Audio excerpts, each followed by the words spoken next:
संस्कार पहला ये है कि जो हम कर्म करते हैं, जिस किसी भी इंद्रिय का प्रयोग करते हुए कर्म करते हैं, विशेष तौर पर कर्मेंद्रियों का नहीं, ज्ञानेंद्रियों के संयोग से जहाँ पर हम कर्म करते हैं, आँख, नाक, कान, जिह्वा, त्वचा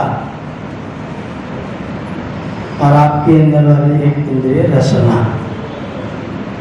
इन पांचों इंद्रियों के संयोग से आप जो भी कार्य करते हैं,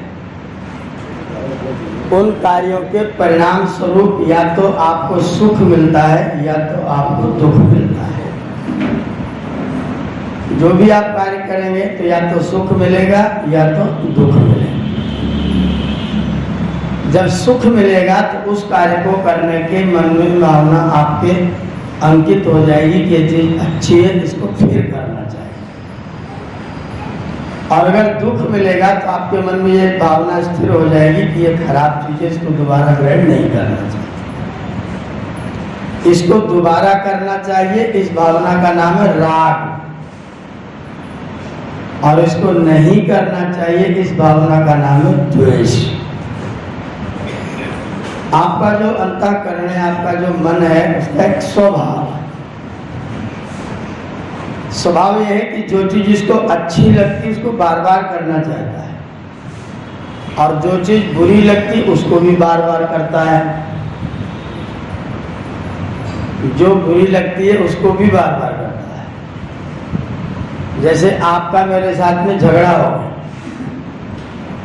विवाद हो, तो उस विवाद को विवाद के बाद में भूल नहीं जाता, उसको स्मरण रखता, और जवाब दिखाई देते हैं दोबारा तो फिर से अंदर अंदर झगड़ा करता हूं। आपसे भले ही कुछ न कहूं, लेकिन आपको मन मन में दो गाली दे रहा है। ये बहुत बुरा रोग है। इसलिए रोग है क्योंकि यदि आप उसको दोबारा कर लेते हैं तो फिर वो वासना बन जाती है। चाहे अच्छे को कर ले चाहे बुरे को कर, अच्छा है दोबारा कर लिया तो वासना बने, और बुरा है दोबारा कर लिया तो वासना बने। और अगर राग और द्वेष वासना के स्तर पर उतर गए तो फिर वो आपको मजबूर करेंगे दोबारा करने के लिए। जैसे मैं गाजियाबाद आया, किसी ने मुझे बहुत अच्छी मिठाई खिलाई और बोला कि ये मिठाई यहीं बनती है। मैंने उस मिठाई को खाया, मैंने कहा तो बहुत अच्छी है, बहुत अच्छी। मैंने उसको खा लिया।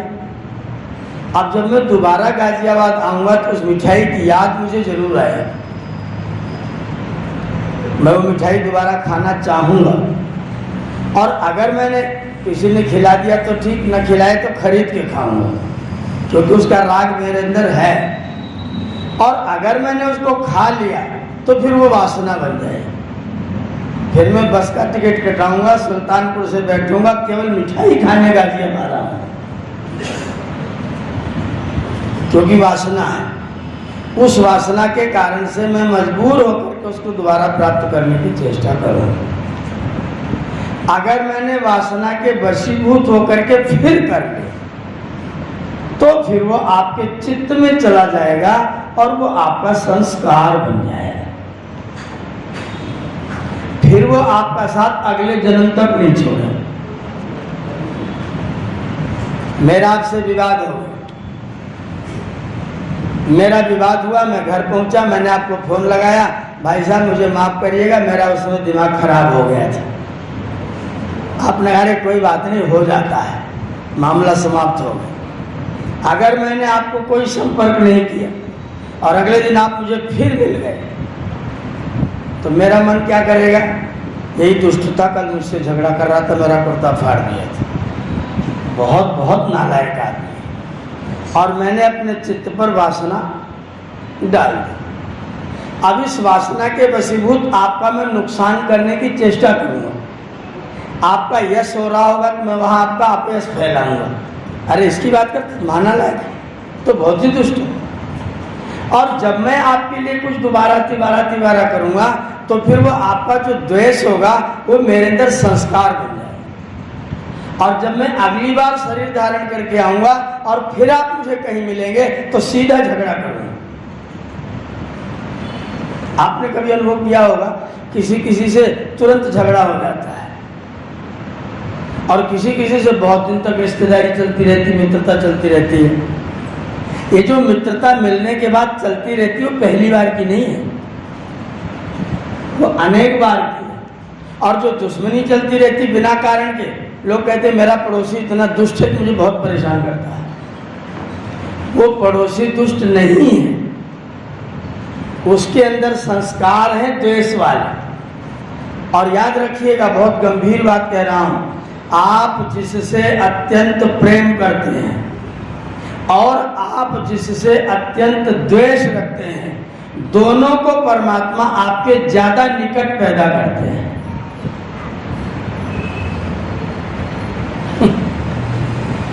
जिससे आप अत्यंत प्रेम करते हैं और जिससे आप अत्यंत द्वेष रखते हैं, उन दोनों को परमात्मा निकट पैदा करेगा अगली बार। अगर आपने लेशन किया है तो परमात्मा आपका रिलेशन जरूर करेगा। रिलेशन अंग्रेजी में री माने दोबारा, तो लेशन आपने पहले किया है तब परमात्मा ने आपका रिलेशन किया है। अगर द्वेष किया है तो पड़ोसी आपको दुखी करेगा, और अगर प्यार किया है तो पड़ोसी आपको प्यार भी करेगा। आप कहीं बाहर जाएंगे, अपनी चाबी पड़ोसी को दे के जाएंगे, आपका इतना भरोसा होगा और आपका पड़ोसी आपकी चाबी रखेगा। और कभी ऐसा भी होगा कि आप अपने घर में किसी को रख के जाएंगे कि मैं गया और इन पड़ोसियों ने मेरे घर में कूद के मेरा सामान निकाला, ये इतने दुष्ट है, ये पड़ोसी मेरे पास क्यों आया है। और ऐसे नहीं आता है, आप बाकायदा पैसा खर्च करके उसके बगल में मकान खरीदते हैं, और नहीं तो वो मकान आपके बगल में आके खरीदता है, और नहीं तो आप जन्म के साथ वहां जाकर के जन्म से ही पैदा हो जाते हैं। किस आधार पर पैदा होते हैं? संस्कारों के आधार पर पैदा होते हैं। एक संस्कार तो ये है, जो मैंने किया है और एक बार नहीं किया, एक बार करने के बाद खत्म भी नहीं किया। खत्म करना हो, बचना हो तो ये व्यवस्था आपको बता रहा हूँ। झगड़ा हो जाए तो तुरंत घर पहुंच के शाम तक उसको फोन जरूर करें। और फोन करने में शर्म लगे तो आजकल व्हाट्सएप एक बहुत अच्छा ऐप है, उसको खोलना, चुपचाप उस पर लिख देना, sorry I was ill that, मैं उसमें बीमार था, मैंने आपसे अनाप शनाप कह दिया, मैं अपने कान पकड़ता हूँ, आगे से ऐसा नहीं करूँगा, संभव हो तो क्षमा कर दें। उसको सेंड कर दो। 1 घंटे बाद अपना मोबाइल खोलना, अगर 2 नीली नीली रेखाएं हो ना तो जान लेना कि उसने देख लिया है। उसके बाद कुछ कहने की जरूरत नहीं। अगर वो ठीक होगा, अगर वो भी शांत हो गया होगा तो कहेगा, वो कुछ नहीं करे, ऐसे 2 हाथ आपको मोबाइल में भेज देगा, कोई बात नहीं। अगर वो नहीं भेजे इसका मतलब अभी वो उसका रोग घटा नहीं है, लेकिन आपका रोग तो गया, आप तो निवृत्त हो गए, आपने तो अपनी सफाई कर ली, आपने अपना कल्याण कर लिया। झुक करके, गलती मान करके क्षमा मांग लेने में कदापि अकल्याण नहीं होता। और जब हम झुकना नहीं पसंद करते हैं, मैं तो अमुक साहब हूँ, मुझे तूने छेड़ा कैसे, आज नहीं कल नहीं परसों तक तुझे दुखी करूँगा, तो जान लीजिए आप अपने लिए कांटा बोने की जुगाड़ कर रहे हैं। वो संस्कार आपको जन्म जन्मांतर तक दुख में डालेगा। अगर आपको कोई यूं ही परेशान करे बिना आपके कुछ किए तो जान लेना ये लेसन वाला मामला है, ये लेसन के कारण से रिलेशन हो रहा है। और अगर कोई आपको सुखी करे तो भी जान लेना कि ये लेसन था, इसलिए मेरे साथ में रिलेशन कर रहा है। और अगर कुछ न करे इसका मतलब हम इससे पहले नहीं मिले थे, अब मिलना हो तो मिलो, और नहीं तो ज्यादा मिलने की जरूरत ना। काहू से दोस्ती, ना काहू से, तटस्थ रह करके अपने व्यवहार को संपन्न करिए। जो कर्तव्य है उसका पालन करिए, उसके बाद लगाव अपेक्षा रखने की कोई जरूरत मैंने कर दिया तुम भी करो, मैंने तुझे चुन लिया तू भी मुझे चुन। ये मत कर, मेरी इच्छा थी मैंने चुना, तेरी इच्छा तू चुने न चुने, मेरे कोई अपेक्षा नहीं। अपेक्षा करोगे तो संकट में फंसो। इसलिए नेकी कर कुएं में डाल। बिल्कुल मत सोचना कि मुझे सुखी करेगा, बिल्कुल मत सोचना कि मुझे सुखी करेगा। करे तो अच्छी बात, करे तो उसका अपना स्वभाव, फिर उसका धन्यवाद भी करना। अगर वो करे तो उसका धन्यवाद करना। ये संस्कार है जो आपको जन्म जन्मांतर तक आपको कर्मफल के रूप में प्राप्त होता है, आपके जन्मों का कारण बनता है, आपकी प्रवृत्तियों का कारण बनता है। और जब आप प्रवृत्त होते हैं तो फिर संस्कार बनता है, फिर प्रवृत्ति बनती है, फिर संस्कार बनता है, फिर प्रवृत्ति बनती है, और जन्म जन्मांतर तक आप भोगते भोगते चले जाते हैं। ये एक संस्कार है। एक संस्कार और है, वो संस्कार इस पुराने संस्कार को धोने की पद्धति है। जो आपका पुराना संस्कार है उस संस्कार को साफ कैसे करें। जो संस्कार पुराना वाला था वो आपके चित्त में बीज के रूप में रखा है। बीज, जैसे आपके घर में गेहूं का बीज, बाजरे का बीज रखा है, अब वो बीज कब उगेगा? बीज उगेगा कब? जब उसे मौसम मिलेगा। अगर मौसम न मिले तो, अगर मुझे मेरे पिताजी ने गुरुकुल में ना भेजा होता तो मैं संस्कृत पढ़ता, मैं वेद पढ़ता।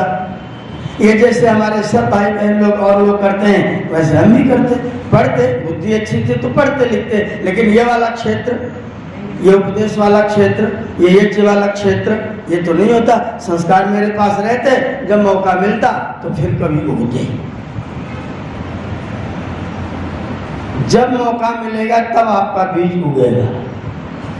अगर आप चाहें कि मेरा खराब वाला, दोनों तरह के बीज आपके पास हैं, ऐसा कोई प्राणी दुनिया में पैदा नहीं हो सकता जिसके पास दोनों तरह के बीज ना हो। ये सिद्धांत, इसमें कोई दर्द हीला वाली नहीं है। बीज नहीं होगा तो फसल, ये जीवन रूपी फसल अगर उगी है तो इसका आधार क्या है? बीज है। और वो बीज क्या है? आपके किए गए पुण्य या अपुण्य दोनों तरह के कर्म। तो दोनों तरह के बीज आपके पास में है, कौन सा उगाएं? कौन सा बीज उगाया जाए? आपके बच्चों के पास दोनों तरह के बीज हैं। आपने अपने बच्चे को भेज दिया विद्यालय में, ध्यान दीजिएगा, छोटे विद्यालय में, एकदम प्री प्राइमरी में आपने अपने बच्चे को भेज दिया। बच्चे के पास दोनों हैं। ये बच्चे को जो सीट मिली बैठने के लिए विद्यालय में, इसके बगल वाले बच्चे के संस्कार बिल्कुल अच्छे नहीं थे। ये बच्चा भी बिल्कुल कोमल निर्मल है। ये बच्चा यहाँ बैठा है, इसके बगल में दूसरा बच्चा बैठा है।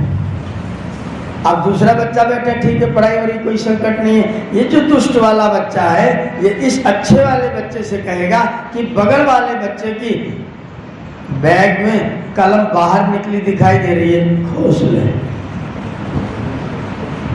इसको निकाल ले। अब मैं निकालना नहीं जा रहा था, मेरे को निकालने की इच्छा भी नहीं थी। बिना भावना के इसने कहा निकाल ले, मैंने निकाल लिया। अब निकाल के मैं अपने पास रखूंगा क्या? नहीं रखूंगा ना,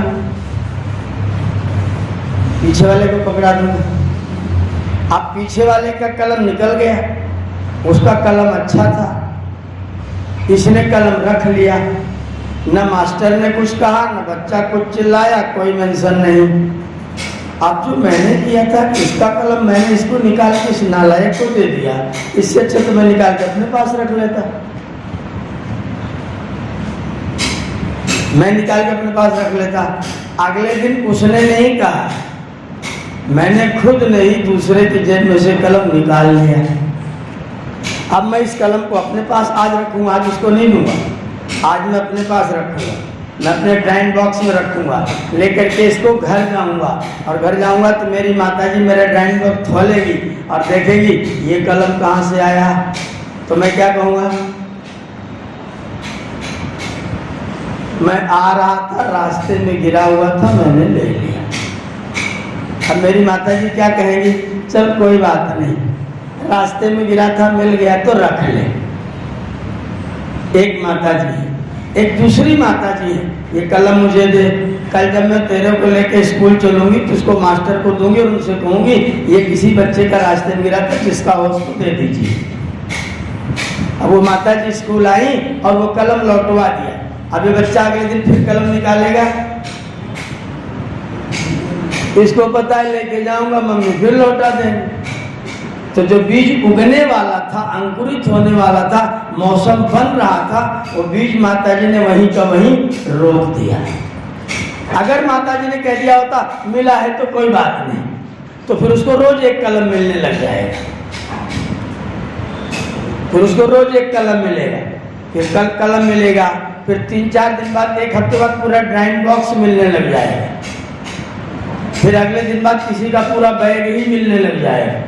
और उधर वाले माता जी उसको सहेज के रखती जाए, चल कोई बात नहीं, गांव वाले किसी बच्चे को दे दूंगी, लाता जा।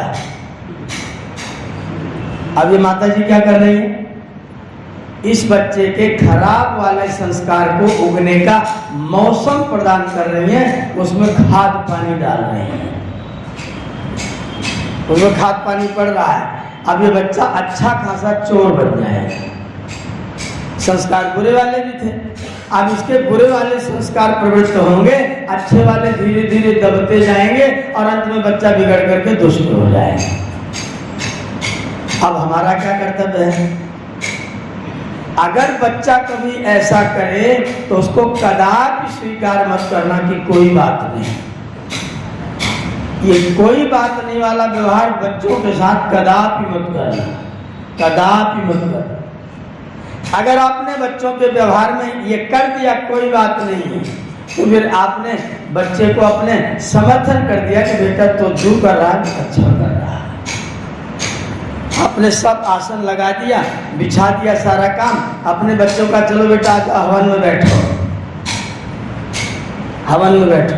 मैंने प्राय घरों में देखा है, पिताजी कहते चल भाई रमेश हवन में आ, तो उसकी माता जी क्या बोलती है, अरे आप करो, तो छोटा है, बैठेगा जब बड़ा हो जाएगा। मम्मी कह रही, पिताजी जगा रहे हैं तो मम्मी कह रही, अब तुम्हें तो नींद आती नहीं, बच्चों को तो सोने दो। माता पिता आपस में झगड़ा कर लेते हैं, पिताजी जगा रहे हैं और माता जी कह रहे नहीं सोने दीजिए, आपको तो नींद आती नहीं, आपकी उम्र हो गई, अब उसको तो सो लेने दो। आपने छोड़ दिया, चल भाई कोई बात नहीं, कौन सवेरे सवेरे चक चक करे, आपने जगाना बंद कर। अब उसके संस्कार जो अच्छे होने वाले थे, वो बच्चे को आपने कहा एजी में बैठो, नहा के तुरंत फटाफट चलो, थोड़ा आनाकानी करेगा, आंखें दिखाई, आएगा कि नहीं, डर के मारा आएगा।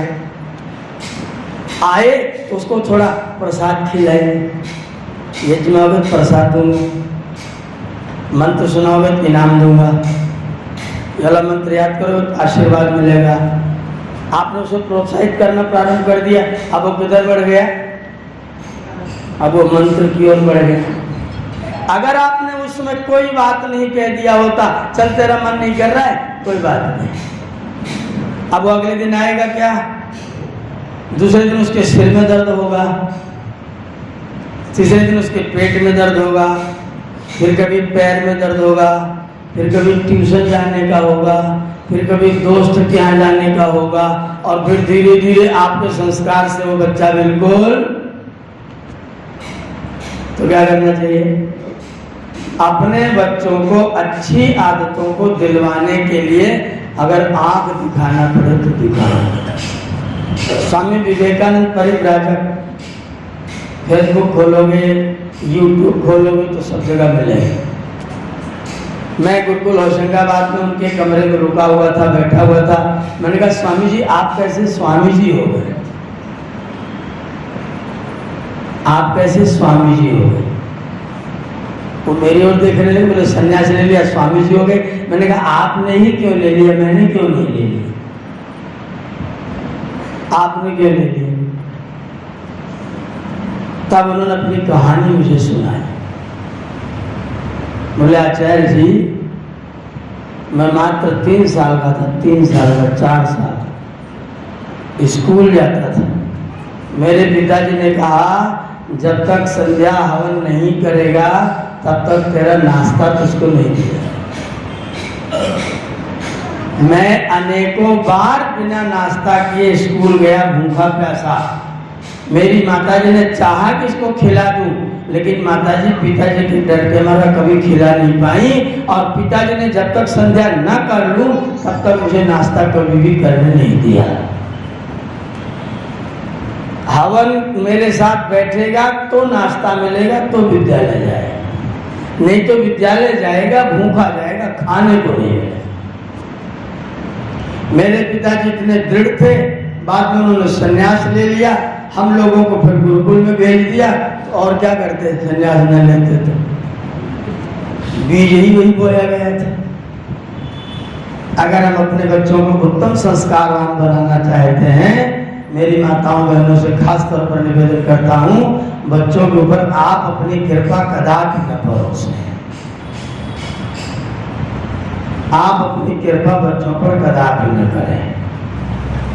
बच्चों के साथ में थोड़ी सी कड़ाई रखिए, तुमको ये करना ही पड़ेगा। बच्चे क्या करेंगे, ये चीज खानी है, आप क्या करेंगे, नहीं ये खाएगा। अब वो लेट गया, नहीं खाऊंगा, मैं वही खाऊंगा। आप क्या करेंगे, माताएं क्या करेंगी, दौड़ के जाएंगी, गोदी में उठाएंगी और उसके बड़े भाई को बोलेंगी पापा के पेट से 10 रुपया निकाल जाके ले आ। अब ये बच्चा अगले दिन आपकी बात मान के घर का भोजन करेगा क्या, कदापि नहीं करेगा। फिर वो धीरे धीरे धीरे जिद करना शुरू करेगा। फिर जैसी उसकी इच्छा होगी वैसा वैसा आपसे मनवाएगा और आप मजबूर होंगे, और अंत में इतने मजबूर होंगे कि आपको देखने के लिए, पूछने के लिए कोई व्यक्ति तैयार नहीं होगा। आप मजबूर होंगे और शर्म द्वारा किसी दिन मुझसे कहेंगे पंडित जी क्या बताएं, अब तो बस जैसे तैसे निपटाना है, इस नालायक का विवाह करवा दीजिए क्योंकि सब मामला पहले से हो चुका है। अपनी शर्म को बचाने के लिए एक बार पगड़ी मेरी बंद जाने दीजिए, नहीं तो समधी बनने का चांस, क्योंकि बच्चे को हमने धीरे धीरे जिद्दी बनाया, हमने। इसका भी नाम संस्कार है। जो पुराने संस्कार थे उन संस्कारों को बीजों, बीज है दोनों, उन दोनों बीजों में से एक बीज को दबा करके रखना। मेरे बेटे की खिलौने में बहुत रुचि, छोटे वाले अत्यंत रुचि। हम लोग नैनीताल घूमने गए, आर्य समाज के ऊपर एक बहुत बढ़िया सुंदर सा बाजार है। रात को घूम रहे थे, बेटे ने कहा पिताजी हवाई जहाज लेना है। मैंने कहा ये हवाई जहाज तुम बैठ के उड़ा नहीं पाओगे, ये अकेला ही उड़ता है, इसको लेने की कोई जरूरत नहीं है। वो चला गया अपनी माँ के पास, माता जी हवाई जहाज लेना है। माता जी ने कहा पिताजी से पूछ लो, दिलवाए थे ले लो। उसने कहा पिताजी को तो आप जानती हैं, कह दिया तो फिर दोबारा कोई चांस ही नहीं, दोबारा कोई एप्लीकेशन हो नहीं सकता है। करेंगे तो पहली बार में कर देंगे, दोबारा कभी करने वाले नहीं है। माता जी ने कहा अगर पिताजी नहीं करेंगे तो करने वाली मैं भी, पिताजी से पूछ लो अगर वो करते हो तो कर।